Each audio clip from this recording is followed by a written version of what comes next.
তো বর্তমানে আমরা দেখছি যে এসএসসি যে সিডি এবং প্লাস এসএসসি সেকেন্ড এসএলএসটি, তো হয়তো আশা করি ওএমআর সিট প্রকাশিত করবে। ঠিক আছে, সবার ওএমআর প্রকাশিত করবে।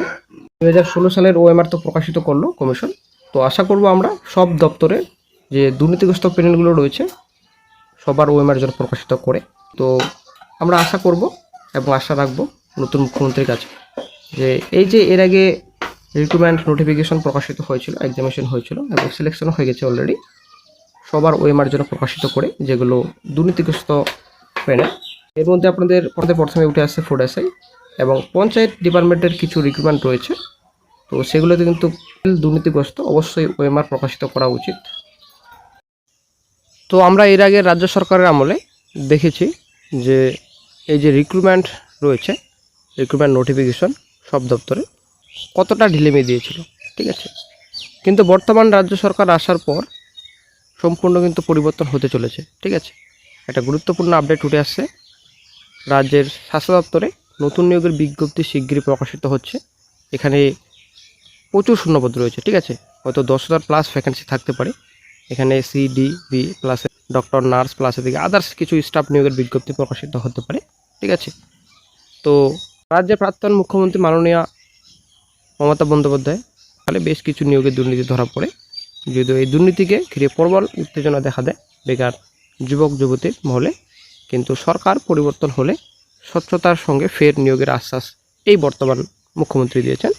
ইতিমধ্যে সরকার কর্তৃক বিভিন্ন দপ্তরে নোটিশ জারি করে জানানো হয়েছে কোন দপ্তরে কত শূন্যপদের সংখ্যা রয়েছে। আগামী জুন মাসের 3 তারিখের মধ্যে রিপোর্ট পেশ করতে হবে। রাজ্যের স্বাস্থ্য দপ্তরের নিয়োগ নিয়ে এদিন জানিয়েছেন যে রাজ্যের স্বাস্থ্য দপ্তরে চিকিৎসক কিংবা নার্স অথবা অন্যান্য যে স্টাফ রয়েছে প্রচুর শূন্যপদ খালি রয়েছে। এই শূন্যপদ পূরণ করা হবে আগামী 3 মাসের মধ্যে, এমনই কিন্তু বড় ঘোষণা করেছেন রাজ্যের মুখ্যমন্ত্রী মাননীয় শুভেন্দু অধিকারী। মুখ্যমন্ত্রী এও জানান যে যে নিয়োগ পলিসিতে স্বচ্ছতা এনে দ্রুততার সব নিয়োগ শেষ করা হবে বলে জানিয়েছেন। এদিন আরও জানানো হয় যে কেন্দ্রীয় সরকারের সঙ্গে যৌথ প্রকল্প ও রাজ্য সরকারের বিভিন্ন প্রকল্পে মাত্র 53% নিয়োগ হয়েছে, যা দেখা গিয়েছে জাতীয় করের অনেকটাই নিচে। ঠিক আছে, যেখানে জাতীয় কর 98% পৌঁছে গিয়েছে, সেখানে রাজ্য অনেকটাই কম বলে জানিয়েছেন মুখ্যমন্ত্রী শুভেন্দু অধিকারী মহাশয়। তো বন্ধুরা, আশা করি আমরা জানি যে রাজ্যের হেলথ ডিপার্টমেন্টে, ঠিক আছে, হেলথ ডিপার্টমেন্টে কিন্তু প্রচুর শূন্যপদ খালি।